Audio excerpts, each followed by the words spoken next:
విధానాన్ని బట్టి ప్రస్తుతులు నాయన మీ మాటలు పవిత్రమైనవి, పరిశుద్ధమైనవి. వాటిని మేము అన్వయించుకొని నాయన మా జీవితాల్లో మేము పాటించడానికి సహాయం చేయాలి. కొద్ది నిమిషాలు మీరు మాతో ఉండి సమయోచితంగా జ్ఞానాన్ని ప్రకటించడానికి సహాయం చేయాలని, దీన్ని మర్చిపోయే వీడియోలు కాకుండా వాటి ప్రకారం బతికేలాగా సహాయం చేయాలి. క్రీస్తు నామములో అడిగి వేడుకుంటున్నాను తండ్రి, ఆమేన్. ప్రియమైన దేవుని పిల్లలారా, చాలా రోజుల తర్వాత మనం ఇక్కడికి రావడం చాలా సంతోషం. అయితే ఈ సంతోషాన్ని మనం కొనసాగించాలంటే ప్రతి ఆదివారం రావటకు మనం ఒక ముందుగానే మనం సిద్ధం చేసుకోవాలి. దేవుని పిల్లలారా, మరి కొన్ని విషయాలు మనం ఆలోచించాలి. సాత్వికంలో ఆనందం ఉందా? మనం ఇక్కడ కొన్ని విషయాలను మనం ఆలోచిద్దాం. నుంచి వాస్తవంగా మనకు హెల్త్ బాగాలేదు అయినా సరే కొద్ది నిమిషాలు మనం ఆలోచిద్దాం. మత్తయి సువార్త 5వ అధ్యాయం 5వ వచనం. మత్తయి సువార్త 5వ అధ్యాయం 5వ వచనం చదివి సహాయం చేయండి. సాత్వికులు ధన్యులు. రాసుకోండి, లాస్ట్ అప్పుడు అవసరం లేదు, ఇప్పుడు ఏం చెప్తున్నా అది వినండి. సాత్వికులు ధన్యులు. సాత్వికులు ధన్యులు, వారు భూలోకమును స్వతంత్రించుకున్నారు. ఇక్కడ మనం ఆలోచిస్తే అసలుకి సాత్వికత్వం అంటే ఏంటి? సాత్వికులు ధన్యులు. సాత్వికులు ఎవరు భూమి మీద? వారట భూమిని స్వతంత్రించుకుంటారు అన్నట్టుగా మనం ఉంది. అంటే సాత్వికంగా ఉంటే దేవుడు ఏమైనా ఆశీర్వాదాలు ఇస్తాడనా? అంతే కదా దాని అర్థం. సాత్వికంగా ఉంటే సాత్వికులు ధన్యులు, వారు భూలోకంలో స్వతంత్రించుకుందరు. అంటే మన సిరి సంపదలు ఏమైనా పెరుగుతాయనా? అసలు ఏంటి? మనం వెతకాల్సినటువంటి ప్లేస్లో వెతకకుండా మనం ఇప్పుడు ఒక వస్తువు పోయిందనుకోండి, పోయిన చోట మనం వెతకాలి. వినండి, మీరు ఏం చూస్తారు? వింటూ ఉంటే అర్థమవుతుంది. పోయినది ప్లేస్లోనే వెతకాలి. అట్లనే ఈ సాత్వికం, ఆనందం ఇవన్నీ కూడా ఎక్కడున్నాయంటే దేవుడి మాటల్లోనే ఉంటాయి. అది మనకు అర్థం కాదు కాబట్టి మనం వేరే దగ్గర వెతుకుతూ ఉంటాం. తిండిలో, సెల్ ఫోన్లలో, ఇంకా వస్తువు ఎక్కడ పోతే అక్కడ వెతకాల.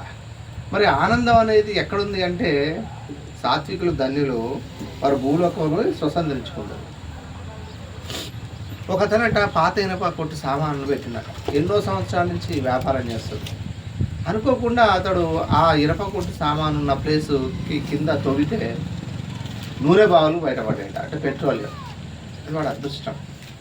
మనం కూడా ఏదో లోకంలో ఇష్టం వచ్చినట్టు తిరగడం కాదు, ఏదో తమాషాలు చేయడం, పాత సామాన్లు అమ్ముకునేటువంటి తిరుగుతాడు కాదు. అలా తిరిగినంత మాత్రాన మనకు ఆనందం వస్తుందనో, లేకపోతే ఇప్పుడు ఫాస్ట్కి వెళ్ళి ఫంక్షన్కి అటెండ్ కావడం వల్ల ఆనందం వస్తుందనో. నో, నువ్వు డైరెక్ట్ చేసుకోవాలా, నీవు డైరెక్షన్ చేసుకోవాలా. అది నీ వల్ల కాదు, అది జీసస్ క్రైస్ట్ నీలో ఉంటేనే అవుతుంది. అర్థమవుతుందా? మన సన్మార్గం ఏర్పరచుకునేట అనేది మన చేతిలో లేదు. మనం ఎప్పుడు కూడా నమ్మకం లేని జీవితాలను మనం జీవిస్తూ ఉంటాం. దేవుడు ఒక మాట చెప్పాడంటే అది ఖచ్చితంగా అది నిజం.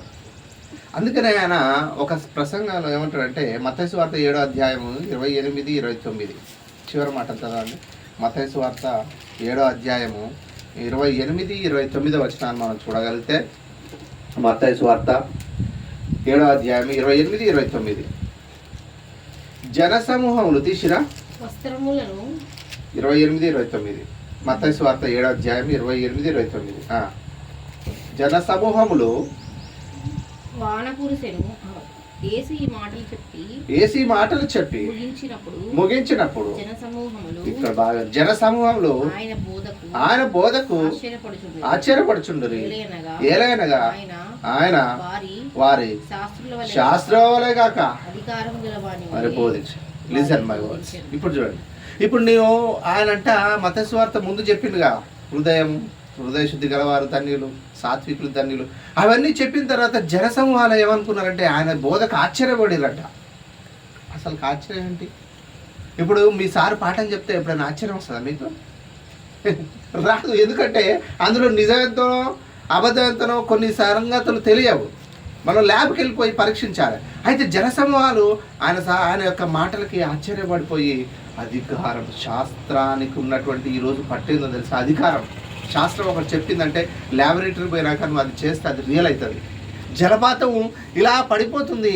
దాన్ని వీళ్ళు ఏం చేశారంటే జలపాతం, నయాగార జలపాతం కానీ, సాగర్లో ఉన్న జలపాతం కానీ, కేటీపీఎస్ కోల్లో ఉన్నటువంటి ఈ శక్తిని వాళ్ళు ఒక సరైన పద్ధతిలో ఉపయోగించుకున్నారు. కాబట్టి ఈరోజు విద్యుత్తును తయారు చేస్తున్నారు.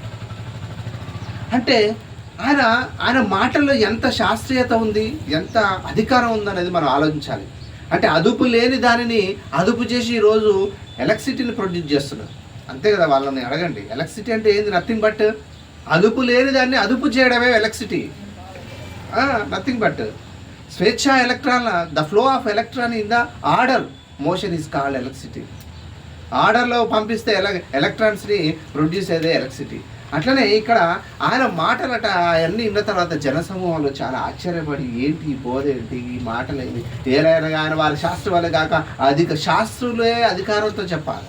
వాస్తవంగా వాళ్ళు అధికారంతో బోధిస్తారు. కానీ ఈరోజు ఆయన ప్రసంగాన్ని వినండి. కొండ మీద ఉండి కొండ మీద ఉండి యేసుప్రభు గారు ఆ కొండ మీద నుంచి ఆ జనసమూహం అంతా చుట్టుపక్కల కూర్చొని వింటుంటే విన్న తర్వాత వాళ్ళందరికీ ఏమనిపించిందంటే ఆ శాస్త్రంలోనే కాకుండా నేను ఇంత గట్టిగా అధికారంగా ప్రవర్తిస్తుందంటే ఆయన మాటల్లో అంత అధికారం. ఎందుకు అంత అధికారం ఉందంటే ఏ మాట తప్పిపోయేది కాదు, ఏ మాట కూడా తప్పిపోయేది కాదు ఆయన చెప్పింది. కొన్ని మాటలను చూస్తే అందుకని ఏమంటుంటే సాత్విక ధన్యులు వారు భూలోకాన్ని. ఈ ఒక్క మాటను మనం చూద్దాం, ఈ ఒక్క మాటను చూసుకొని ముగించుకుందాం. అంటే దేవుడే ఆయనకి ఇచ్చినటువంటి అధికారం అలాంటిది. యేసుక్రీస్తు ఎవరు చెప్పండి? తండ్రి అయిన దేవుని కుమారుడు అధికారం ఇచ్చాడా లేదా? అందుకనే సాక్షాత్తు ఆయన భూమి మీదకి వచ్చినప్పుడు ఆయన అబద్ధం ఆడలేదు. సాత్వికులు ధన్యులు వారు, ఆయన అబద్ధం ఆడజాలడు కనుక ఆయన మాటలు సత్యమైనది. అంత్యదినంలో కుమారుడుగా అసలు ఇంతకీ సాత్వికత యొక్క అర్థాన్ని అన్వేషించుట. సాత్వికం అంటే బాబు ఇట్రా అన్నాం వస్తాడు, బాబును తిట్టామనుకో నవ్వుతాడు, కోపపడకుండా బలహీనంగా ఉంటే వాడు చాలా మంచివాడండి, ఎవరి జోలికి పోడండి, ఏమీ మాట్లాడండి. అలాంటి వాడు సాత్వికుడు అని బైబిల్ చెప్పట్లేదు. అలాంటిది నువ్వు అనుకుంటున్నటువంటి సాత్వికం కాదు. బాబు ఇటు రాననే వచ్చి చెప్పిన మాట వింటూ ఉంటే చాలామంది అనుకుంటారంటే సాత్వికుడు అంటారు. బలహీనంగా వేరే వాళ్ళు ఏది తిట్టినా దాన్ని అధిగమించడానికి ఓర్చుకోవడం కూడా సాత్వికం కాదు. మరి ఇంతకు సాత్వికం ఏంటంటే సాత్వికం అంటే ఏంటంటే ముందుకు వెళ్ళడం లేక ఏకైక మార్గం. ఇక్కడ మనం ఒక విషయాన్ని సాత్వికం అంటే ఇప్పుడు మనం సాత్వికంగా ఎలా ఉంటామంటే దేవుడు ఇప్పుడు నేను ఇంట్లో ఉన్నంతసేపు భయం ఉంటుంది అనుకుందాం, అప్పుడు కూడా ఉండదు లేదా అది వేరే విషయం. నేను బయటికి పోయాక అలా కాకుండా నేను ఉన్నంతసేపు నేను ఇష్టం వచ్చినట్టే మీరు చేయాలి అని అన్నానుకో, మీరు నిజంగా నా ఆజ్ఞకు లోబడి నువ్వు మారుతావే తప్ప నీవు సాత్వికుడు కాదు. అమ్మో డాడీ అమ్మో మమ్మీ ఉన్నది కాబట్టి నువ్వు ఉంటావు. క్లాసులో టీచర్ ఉంటే సైలెంట్గా ఉండడం పెద్ద విశేషం కాదు. Do you understand my words? క్లాస్లో టీచర్ ఉన్నంత మాత్రాన, పిల్లలు సైలెంట్గా ఉన్నంత మాత్రాన పిల్లలు మంచి వాళ్ళు కాదు. సారు లేకపోయినా పిల్లలు మంచిగా సైలెంట్గా ఉంటున్నారా? అది మీరు గమనించాలి. ఇప్పుడు దేవుడు కూడా ఏమంటుందంటే నా ఆజ్ఞలు ఉన్నాయి కాబట్టి నువ్వు ఇలా నడుచుకున్నంత మాత్రాన నువ్వు సాత్వికుడి కాదు. దేవుడు కూడా ఎప్పుడు ఒక రూల్ పెట్టి ఇది నువ్వు దాటకూడదు అన్నావు అనుకో, దాటితే నేను కొడతా అంటే నువ్వు దాటకుండా ఉన్నావు అనుకో, అప్పుడు నా మాటకి లోబడినట్ట. దేవుడు ఎన్నో ఆజ్ఞలు ఇచ్చిండు. అప్పుడు నువ్వేమనుకుంటావు అంటే ఆయన మంచోడు కాదు కాబట్టి నేను ఆ ఆర్డర్ని నేను ఒబే చేస్తున్నా. ఒకవేళ దాన్ని నేను దాటొచ్చాననుకో తండ్రి కొడతాడు, దేవుడు కొడతాడు, కాబట్టి నువ్వు సైలెంట్గా ఉంటున్నావు. అదా సాత్వికత్వం అంటే? మీరు బాగా అర్థం చేసుకోవాలి ఈ విషయాన్ని. సాత్వికం అంటే దేవుడు కూడా ఆయన ఆజ్ఞలు నువ్వు పాటించితే చాలు అని ఆయన ఎప్పుడు కోరుకోడు. ఆయన ఆజ్ఞలు పాటించడంలో ఆయనకు ఆనందం ఏముంటుంది? లేదా నువ్వు కూడా దేవుడు భయంకరుడు, దేవుడు చాలా శిక్ష వేస్తాడు కాబట్టి నేను ఆయన ఆజ్ఞలు పాటించాలి అనుకుంటే దానివల్ల ఉపయోగం లేదు. ఎందుకు లేదంటున్నా? రూల్ ఉంది కాబట్టి నువ్వు ఫాలో అవుతున్నావు. ఇఫ్ రూల్ లేదనుకో, అసలు రూల్ ఎందుకు? నువ్వు ఫాలో కావాలంట.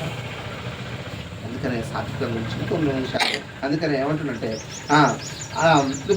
ఇది బాగా చదువుతున్నాను. ఆయన ఉద్దేశంలో మనం దేవుని ఎదుట దీనంగా యాచిస్తూ, బాగునండి, దేవుని ఎదుట దీనంగా యాచిస్తూ భయంగా ఆయన చిత్తానికి దాసోహం అవ్వకపోతే ఆయన ఏమి చేస్తాడో అన్న భయంతో లోబడి ఉండాలా? లేక బాగా దెబ్బలు తిని తన యజమాని దగ్గరకు పాకుతూ వచ్చే లొంగిపోయిన కుక్కలాగా మనం ఉండాలా? కుక్కని బాగా కొట్టామనుకో అది మన మాట వింటది. వినట్లేదు మీరు? కుక్కని బాగా కొడితే అది మన మాట వింటది. అలా ఉండాలని దేవుడు కోరుకోవట్లే. అందుకనే ఇంత ఇస్తే సైలెంట్గా ఉంటాడు అనుకుంటున్నా దేవుడు.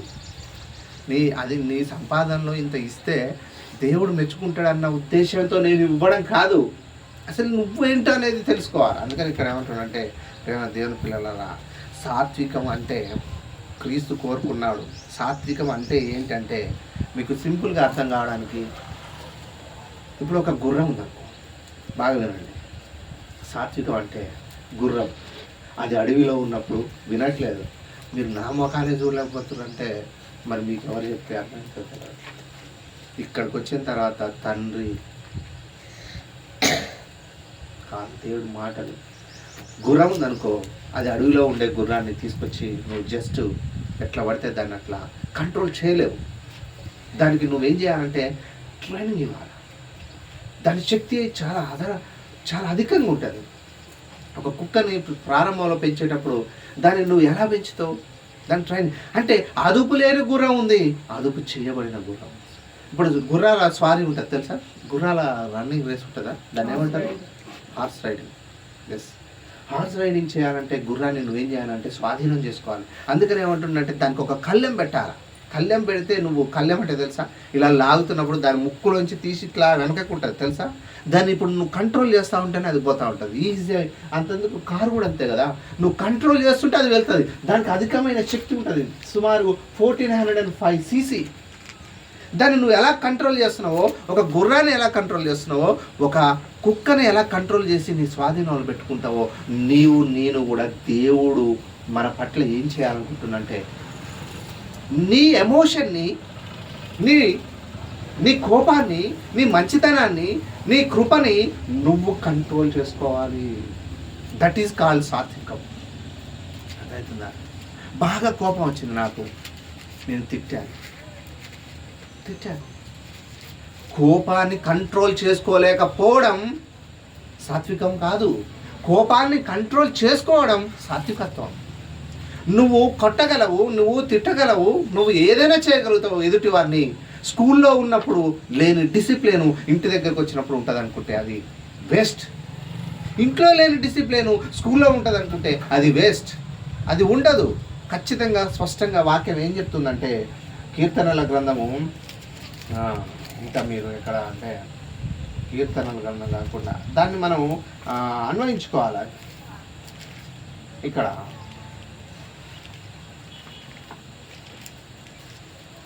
మనం ఎలా ఉండాలనే విషయాన్ని చెప్తున్నాం. కొరింథీయులకు రాసిన 2వ పత్రిక, దేవుని చిత్తాన్ని చేసే వారిలాగా మన జీవితాలని మనం మలుచుకోవాలి. చూడండి, కొరింథీయులకు రాసిన 2వ పత్రిక 5వ అధ్యాయం 15వ వచనం.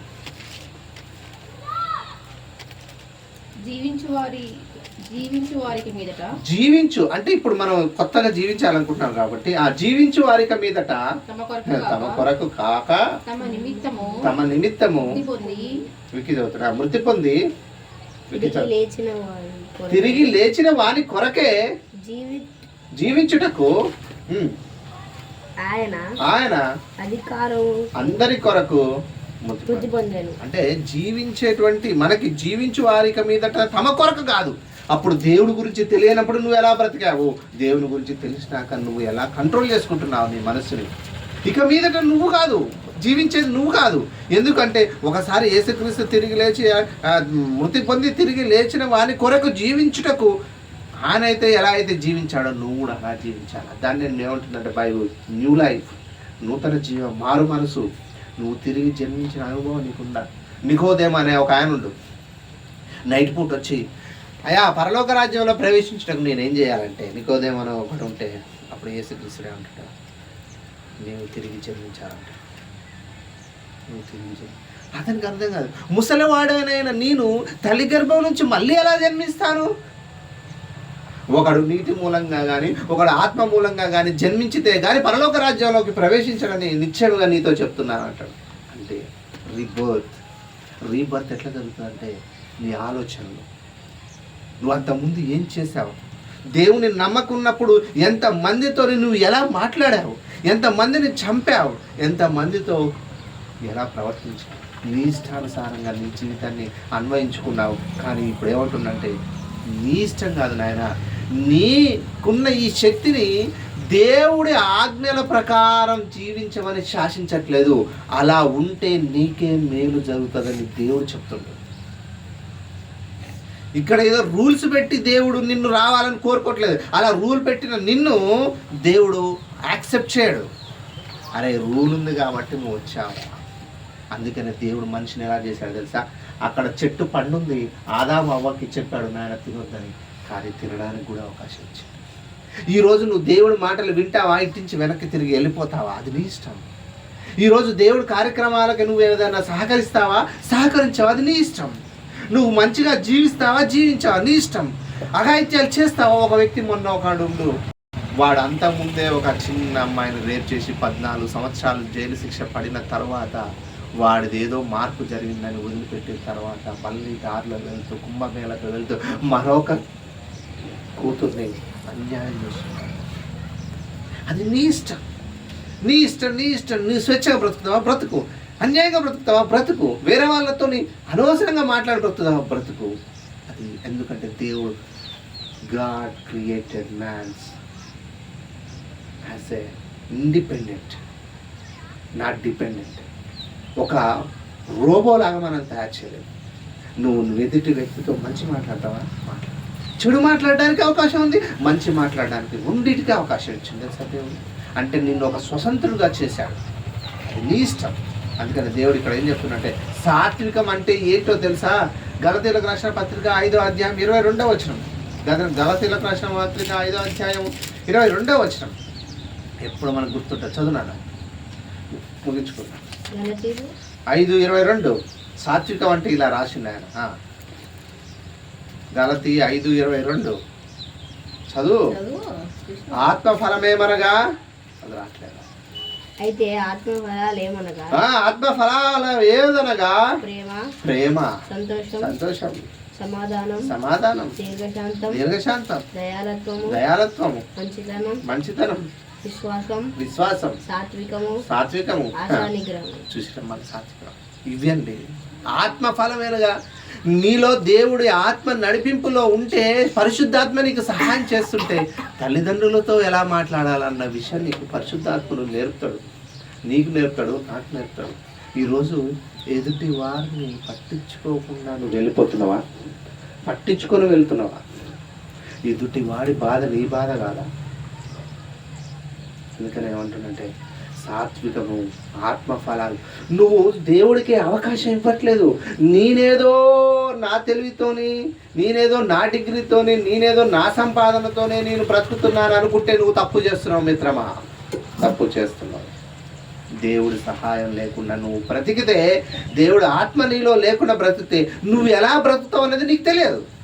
సింపుల్. అందుకని నికోదేముతో ఏమంటుందంటే యోహాను సువార్త 3వ అధ్యాయం 7వ వచనం. అలా వచ్చేసిండు నికోదేము. నాకు మంచి డబ్బులు ఉన్నాయి, నీతో నాకేం పని, చెప్పు ఏంటి, నేను పరలోకం రావాలంటే ఏంటి? యోహాను సువార్త 3వ అధ్యాయం 7వ వచనం. మీరు క్రొత్తగా జన్మించవలనని దానికన్నా ముందు వచ్చినాను కదమ్మా. 5 చదువు. నికోదేము ఏ సీట్లా నేను ఒకడు నీటి మూలముగా ఆత్మ మూలంగా గాని జన్మించితే గాని దేవుని రాజ్యంలో రీబర్త్ చాలు రీబర్త్ కావాలి. మనందరం రీబర్త్. గో ఇలా వెళ్తే ఈ దారిలో ముళ్ళు ఉన్నాయి, పోతావా? ఇలా వెళ్తే కరెంట్ షాక్ కొడుతుంది, పోతావా? అక్కడ ఫిజికల్గా కనబడుతుంది కాబట్టి నువ్వు వెళ్ళట్లేదు, కానీ ఆత్మీయంగా నీ జీవితాన్ని డైరెక్ట్ చేయడానికి దేవుడు నీకు సహాయం చేయడానికి ఆయన రెడీ. Be ready. ఎవరు రెడీ? కానీ నువ్వే ఆయన సహాయాన్ని తీసుకోవట్లేదు. నీ సొంత ఆలోచనలు, నీ సొంత మహిమ కొరకు ఎక్కుతుంది. మీకు ప్రకృతిలో ఒక హనీబీ తెలుసా? హనీబీ అదేం చేస్తుంది తెలుసా? అదేం చేస్తుంది? మంచి హనీ ఇస్తుంది. దాని దగ్గరికి ఎవరైనా ముడితే పోతే ఏం చేస్తుంది? కుడుతుంది.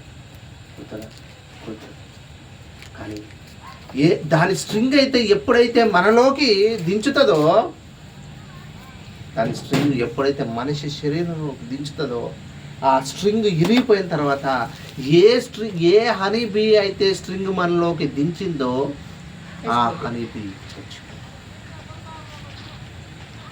అంటే కుచ్చినా మనకి నొప్పి, కుచ్చినా కూడా అది ఏం చేస్తుంది?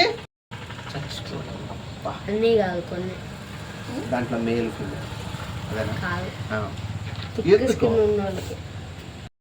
కుచ్చిన బాధ కన్నా అది చచ్చిపోతే బాధ ఎక్కువ. కుచ్చిన బాధ కుట్టాది. ఈ పాయింట్ కోసం అసలు కుట్టడం అంటే చచ్చిపోతామని తెలిసి కూడా కుడుతున్నావా? అందుకనే ఒక మాట, అహంకారంలో దుఃఖం కూడా దాగి ఉంది. అహంకారం ఇతరులను హాని కలిగించవచ్చు, కానీ తమను తాము మరీ ఎక్కువగా గాయపరుచుకుంటారు. దేవుడు సహాయం నీకు లేకపోతే అహంకారుగా ఆని బీలాగా నువ్వు మారిపోతావు. నా కోపం, నేను కోపపడిన వారికంటే నన్నే ఎక్కువగా గాయపరుస్తుంది. నువ్వు కంట్రోల్ చేసుకోకపోతే నీ కోపం ద్వారా నువ్వు ఎదుటి వారని చెప్తే ఎట్లయితే హనీబీ నువ్వు వచ్చాడని నిన్ను కుడుతుంది, కానీ చనిపోతావన్న సంగతి దాని తెలియదు. నీ బీపీని కంట్రోల్ అవ్వదు. నీ సయాటిక ఎందుకు పెరుగుతుందో తెలుసా? నీకున్నటువంటి కోపం నువ్వు కంట్రోల్ చేసుకోవట్లేదు. ఎందుకు కంట్రోల్ చేసుకోవట్లేదు అంటే దేవుడికి యొక్క ఆలోచనలు నీలో లేవు కాబట్టి నువ్వు కంట్రోల్ చేసుకోవట్లేదు. గుర్రాన్ని ఎలా అయితే స్వారీ చేస్తావో కంట్రోల్ యువర్ సెల్ఫ్, అప్పుడే దేవుడు నిన్ను ఉపయోగించుకుంటాడు. అప్పుడు దేవుడు నీకు ఒక అర్హమైన పాత్రగా నిన్ను వాడుకుంటాడు. మోషే ఏం చేశాడంటే సగల ఐగుప్తు విద్యను నేర్చుకుంటాడు. సంఖ్యాకాండలో ఉంటుంది, తర్వాత చదువుకోండి లేదా తీయండి. సంఖ్యాకాండం 12 తీయాలి. దానికన్నా ముందు నేను సంఖ్యాకాండం 12 3 వచ్చిన సకల విద్యను నేర్చుకొని వచ్చిండు మోషే. ఫరో కుమార్తెని అనిపించుకోవడానికి ఇష్టపడలేదు. ఫరో దగ్గరే కుమార్తె దగ్గర పెరిగిండు. 3వ అధ్యాయం చదువు. మోషే భూమి మీద ఉన్న వాళ్ళందరిలో సాత్వికుడు మిక్కిలి. చాలు. ఇక్కడ మోషే గురించి దేవుడు ఏం చెప్పిండు? భూమి మీద ఉన్న వారందరిలో మిక్కిలి ఇటేనండి. అదే మోషే ఏం చేసిండు తెలుసా? Murder is a one of the murder. మరి సాత్వికుడు అంటుండు అంటే ఆయనకు అంత బలం ఉందా? ఎస్, అంత శక్తి ఉందా? అదే మోసే తర్వాత ఏడ్చింది. అంటే నువ్వు నేను కూడా నీ శక్తిని కంట్రోల్ చేసుకో. Use your brain for God works. అంతేగాని నీ బ్రెయిన్ నీ కోసం ఉపయోగించుకుంటే, నీ బ్రెయిన్ ఇతరుల కోసం ఉపయోగించుకుంటే, నీ బ్రెయిన్ నీ వాళ్ళ కోసం ఉపయోగించుకుంటే నువ్వు నాశనం అయిపోతూ ఉంటుంది దేవుడు.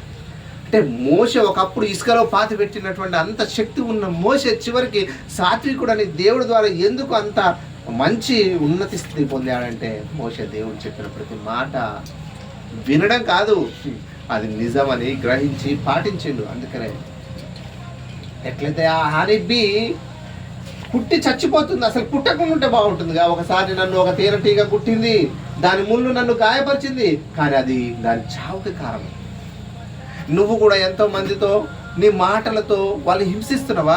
నీ మాటలతో బాధ పెడుతున్నావా? అది నీ చావుకే. నువ్వు వాళ్ళని బాధ పెట్టద్దు, వాళ్ళని హింసించొద్దు, కోపపడద్దు. ఎందుకు అంటే దాని ముళ్ళును నాలోకి కూర్చోడం వల్ల అది చనిపోయింది, కానీ నాకేం కాలే.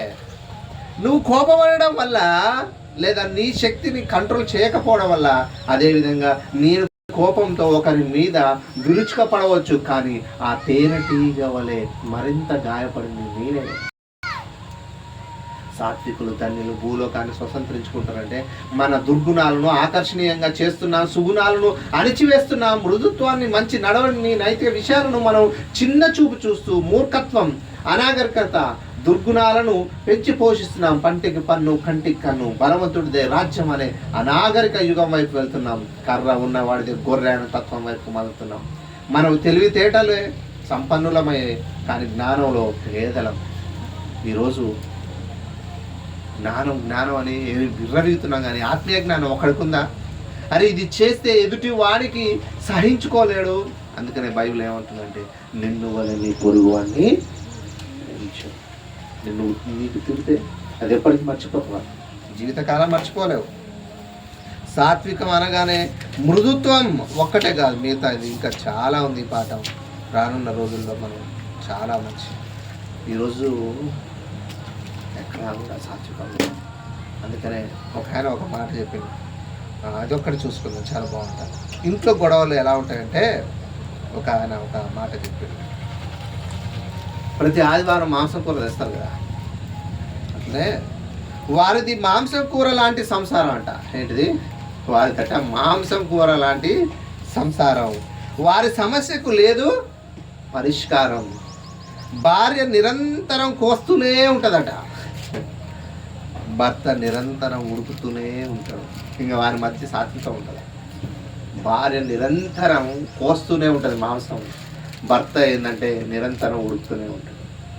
కాబట్టి దేవుని పిల్లలు ఇంకా చాలా విషయాలు ఉన్నాయి, దీని మీద ఇంకా నేను కూడా స్టడీ చేయాలి. కాబట్టి సాత్వికం అనగానే మృదుత్వం ఒక్కటే అని మీరు అనుకోకండి. మృదుత్వం ఒక్కటే అనే విషయం కాదు. లొంగిపోవట, దేవుడు పరిత్యజించుట, వదిలివేయట, ఇది ఒక్కటే అని కాదు. మనం ఆయన చిత్తాన్ని జరిగించుటలో మనల్ని మనం రీడైరెక్షన్ చేసుకోవాలి. మనల్ని మనం రీడైరెక్షన్ చేసుకుంటేనే అది సాత్వికం అవుతుంది. అంతే తప్ప నువ్వేదో కోపపడకుండా ఉన్నంత మాత్రాన, లేదా నువ్వేదో మంచివాడమైనంత మాత్రాన సాత్వికం అని అనుకుంటే అది తప్పు. నీ కోపం అదుపు చేయబడి ఉండాలి, నీ శక్తి అదుపు చేయబడి ఉండాలి. నిజంగా ఈ చిన్నపిల్లల మీద ఆత్మహత్యాచారాలు చేసే వాళ్ళని there is no control there them, వారికల్లా వాళ్ళకి కంట్రోల్ ఉండదు. అంతే కదా.